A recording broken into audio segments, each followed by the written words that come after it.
शिरपूर तालुक्यात खासदार हिना गावित व मंत्री विजयकुमार गावित यांनी निवडणूकपूर्वी शिरपूर तालुक्यात रंदे परिवाराला सोबत घेऊन एकला चालूची भूमिका घेतली असून आमदार अमरीश पटेल व आमदार काशीराम पावरा हे पक्षाच्या आदेशाने जरी लोकलाजे पक्षाचे काम करतील पण ते त्यांच्याच पथ्यावर पडणार आहे। कारण नंदुरबार लोकसभामधील येणारे विधानसभांमधून सर्वाधिक लीड मिळेल त्या ठिकाणी सुप्रिया गावितांना आमदारकीसाठी भाजपाचे तिकीट मिळवणे कठीण नाही।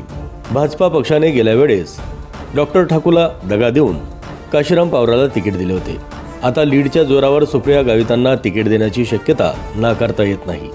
मोदींकडे पाहत हिना गावितांना निवडून देणे म्हणजे शिरपूरच्या विकासाच्या रथाला ब्रेक ठरू शकतो।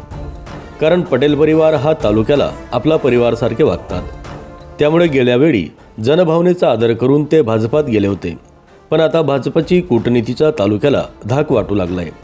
आता शिरपूर तालुक्यातील जनतेने 30,000 पेक्षा जास्त लीड हिना गावितांना दिला तर समजा सुप्रिया गावितच शिरपूर आमदारकीचे भाजपाचे उमेदवार असतील।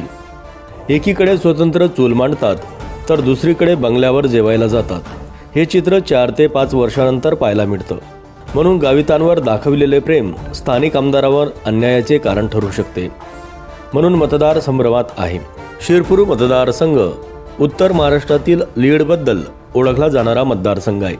पण आता लीडचे श्रेय रंदेंच्या माध्यमातून गावितांचेच आहे असे सिद्ध करण्यासाठीच निवडणुकीच्या पूर्वीच एकला चालूची भूमिका गावितांनी घेतल्याचे दिसून येते।